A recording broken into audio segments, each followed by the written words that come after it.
Silent Hill F.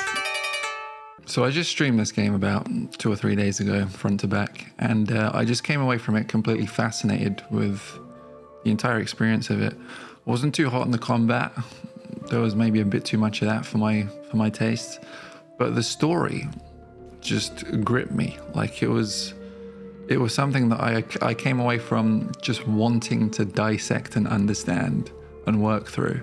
So that's why I'm here. Now, just to preface this, I'm not a Silent Hill scholar. I'm sure there are hardcore like Silent Hill fans that will come to this and think like, what a bozo, what a fake, what an idiot. I'm just a guy that enjoys abstraction and symbolism and all of these things. And they're the reason I've always loved Silent Hill. I've not always been like focused in the details of what item does what and this and that. But every single Silent Hill game I come away from thinking to myself, wow, what was that about? Like, what did this mean? What did that mean? And this is something that I've carried my entire life from the very first Silent Hill I played.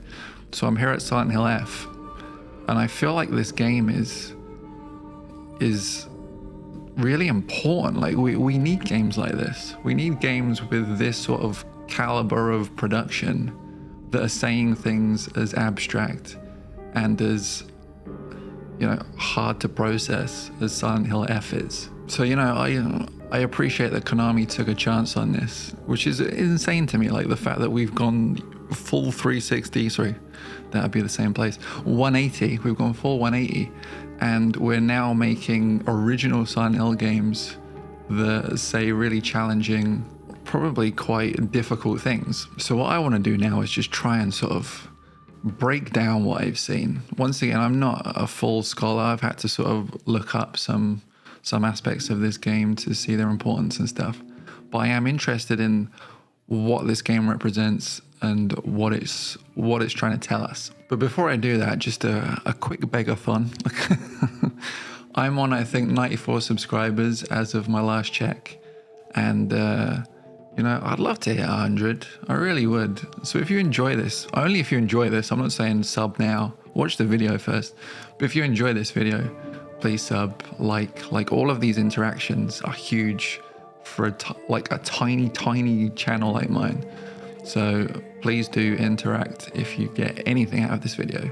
And leave a comment, just not even for the interaction, not even for the algorithm, just so that I can conversate with people about a thing that I'm very interested in. Anyway, beg over, let's get into the meat of this. Now this goes without saying, but this is just wall-to-wall spoilers. Like, I'm spoiling everything from front to back. There is no space between where you get like a reprieve from that. So if you have any interest in this game, any interest in abstract storytelling, any interest in horror games, like I fully encourage you to give this game a try, okay? So if you don't care, or you just want to be spoiled, or you're just here for the vibes, then spoilers ahead. So Silent Hill F takes place in a fictional town in Japan called Ebisugaoka, I think is how you pronounce that. In 1960, a fog takes over this seemingly quite small town and starts spawning monsters and corrupting residents. And schoolgirl Hinako Shimizu and her friends must fight their way through this fog to some sort of sanctuary. She frequently passes out and awakens in a spirit world called the Dark Shrine. And in this world, her personality splits and transforms. I'll call the real world Hinako Fog Hinako, and I'll call Dark Shrine Hinako Dark Hinako, just to sort of delineate between these things. And for the course of the game, you are split between the real world and the Dark Shrine. So in the real world, she is sort of wrestling with a lot of personal demons, whether it's relationships with her friends and family, her identity, the way that she projects herself to the world. And then in the Dark Shrine, those thoughts are amplified and sort of obscured and twisted. And in this dark world, her personality develops into something completely distant from her real world self. So in the dark world, she is very subservient. She meets a sort of fox god, kitsune god, whatever you might call him. And he guides her down a path where over time, she begins to lose herself and just become completely at his whim, essentially.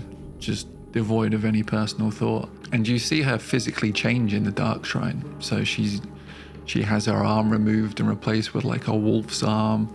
She has her face removed and replaced with the mask of I guess a kitsune, a fox. And by the end of the journey, she is essentially just being led by the hand to do and act as the fox god sort of wills it. By the end of the game, Dark Hinako has transformed completely into what they call the White God, which is this huge ethereal being with a beast's hand, but is wearing a white robe and is faceless. It's an incredible visual. And the White God goes to battle with the real world Hinako, Fog Hinako, basically in a fight for Hinako's existence, really, like for her to be one or the other in perpetuity, I guess. In the most common playthrough, Fog Hinako ends up beating the White God, Dark Hinako. But in Fog Hinako's escape from the Dark Shrine, she starts to hear and feel conflicts from another world sort of permeate the one that she's in and cut through both the worlds that she's familiar with.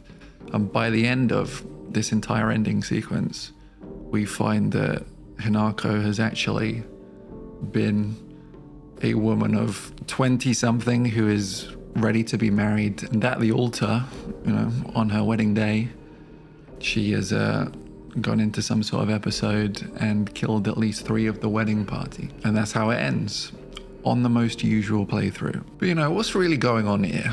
And what the hell is happening there in that final sequence? Well, drugs. So, in the conscious world, not the fog world or the Dark Shrine world, the actual, tangible, real-life, real world, Hinako is a 20-something woman on the cusp of being married off to a nobleman called Koto Yuki. This marriage was arranged by her alcoholic, abusive father to help pay off their family's debts. Hinako struggles with this arrangement, and her close childhood friend Shu, who she is secretly in love with, and he is with her actually, he gives Hinako some red and white pills, stating that they'll help ease stress, as well as the tension headaches that the stress is causing. These pills are made from 2 components that are probably somewhat familiar to hardcore Silent Hill fans. One being White Claudia, which is a hallucinogen, and the other being aglaufotis. I don't know if I said that right. Which inhibits self-reflection and inner thinking. And in one of the many endings to Silent Hill F, Shu confesses that he provided these pills not to help with her tension headaches, as he had initially said, but to actually force her to look inwards and hopefully leave the arranged marriage that she was locked into. However, the pills become a crutch for Hinako, and the side effect of this over-reliance is a growing psychosis, leading to the most common ending of the game, where she kills 3 members of the wedding party: her mother, father, and most likely Shu, but potentially her groom-to-be Koto Yuki. I'm not entirely confident on which one. Now, what's especially cool about this game is that there are actually multiple endings that can change the fate of Hinako based on actions that you make within the game. The game features like a New Game Plus feature where if you do certain things, then one of 3 different endings can happen. I'm not writing a game facts guide or making a walkthrough or anything like that, so the minutiae of the conditions you have to meet to get these endings is kind of irrelevant for this particular video, but I do want to talk about what the outcomes of these endings are. So one possible outcome is that Hinako renders all free will, like her complete self is given into, I guess, a sort of patriarchal servitude. Like she goes off with the fox god to just serve him essentially and never step out of line, never say a word. Another ending is that Hinako rejects the fox god and then just embraces her own freedom. But the decision causes the fox to leave the town of Ebisaguoka and basically render the town cursed. And then there is a final ending, which is considered the true ending, where Hinako's two selves sort of work together and she's freed from the grips of the fox god, but is also on good terms with Shu and is free to make her own choices. And in this reality, both sides of Hinako can choose to be with the people that mean the most to them. So one side of Hinako chooses Shu, and one side chooses Kotoyuki, the fox god. And everyone just sort of lives happily ever after. Oh, and one big factor in these endings is that you do not take the pills. Because in this game, you can pick these pills up. They give you health, they help with your sanity meter. They do a lot of positive things. But if you can make it through the entire game without using these pills, then it sort of activates most of these endings. So let's get into the symbolism, because this is by a stretch the most important aspect of the game to me and the most interesting aspect. Almost every visual decision in this game has some sort of weight, has some sort of meaning to it. Starting with the fog. So the fog represents Hinako's lack of control, and the parasitic flora spreading throughout it is her corruption and disassociation increasingly taking hold over the course of the game. Obviously, fogs impair vision, make it very difficult for you to see what's in front of you. And in this sense, she is completely blinded about what's to come and what's in front of her. Despite being a woman of 20-something in the conscious world, the place that she reverts back to is a teenage girl in high school, which presumably is because it was the last time she felt a sense of self, a sense of control, of some sort of independence, maybe of happiness. This more idealized time is not only invaded by parasites in the form of the flora, but it's also the monsters that end up invading this world. And once again, not a lore person.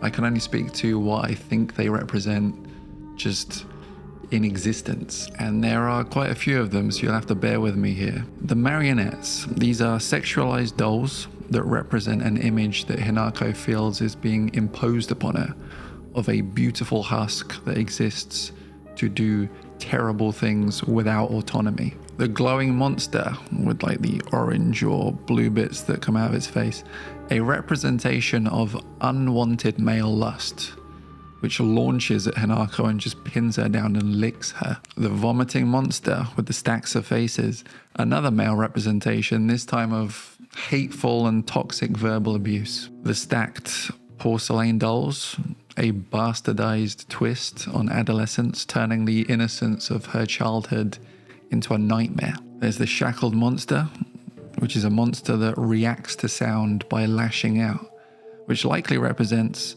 how the patriarchal culture that Hinako is a part of has made her feel fearful for speaking up against men. Then there's the pregnancy monster, a grotesque creature that exists solely to whimper and spawn new life. Surely a perversion of the matriarchal role that Hinako is being forced into as a subservient wife. And then there's the big meat monster, which is the only way I can really describe it. It represents an unassailable anger and aggression, like a behemoth of physical abuse, most likely inspired by Hinako's father. There are other monsters, but I think they're more either on the nose or they're more sort of based in Japanese folklore and culture that I'm not really equipped to sort of analyze and break down, so I'll just leave them to the experts. So that's as much of the fog world as I'll touch on for now, but we'll move our focus to the Dark Shrine, because it's a whole other section of this game that is equally fascinating, and just in its very existence of it being an isolated thing that exists in its own world really shows to sort of represent how her journey into an arranged marriage has siloed her off into a separate existence that is completely divorced from her own existence. And the only person she has to basically talk to, be in contact with, to be guided by in this siloed off place is the fox god, who represents Koto Yuki, her groom to be, the person she'll be wed to. And this isolation, it potentially and possibly represents two things. It's firstly that Koto Yuki wants to separate her from anyone who could potentially warn her against the path that she's taking, and just sort of funnel her into a life where she is solely reliant on him. And also that there is that separation between nobility and the very common folk feel of the place that she comes from. Like, her to be taken into nobility withdraws her from all of the things that she's used to. And we do see this come to pass, and the will of the fox god sort of takes hold as her friends all sort of exist in the dark shrine to begin with, but she very callously, over the course of her time there, starts to kill them off based on personifications of grievances that she's had with each of them. And by the end of that, she's completely disconnected from any feeling for them.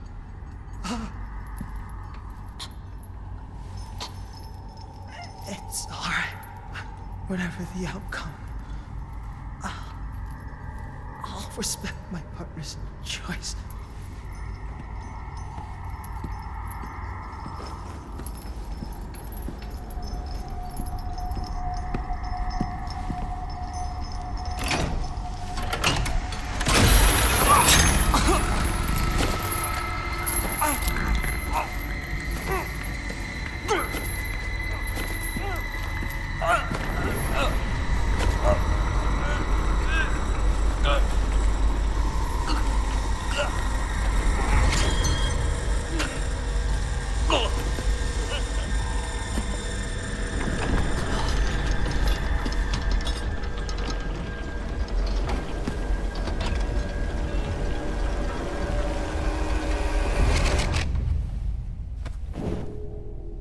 It must be hard for you to bid farewell to childhood friends.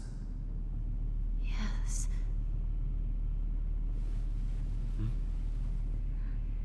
No. It had to be done. And it's no coincidence that with the killing of her final friend, the transformation process begins in earnest. That's when the fox god leads her to the chambers where she willingly cuts off her own arm and has it replaced. Her face, her identity is removed and replaced with a kitsune mask that's not unlike the fox god's. She is transforming into the subservient vessel that he envisions her to be. And there is a level of empowerment to the, let's say, upgrades that she gets, the new arm, the new mask. They give her new abilities that she can use within this dark shrine world. And these upgrades are likely a parallel to, you know, the nobility, the class, the wealth that come with being attached to Koto Yuki, who is a man in the upper echelon of society. But they obviously come at a cost. They are riches and, you know, opportunities that are within a dome created by Koto Yuki. You can have these fancy things that enhance your life, but they operate within a jail cell that Koto Yuki has created, and a jail cell of the self and your personality.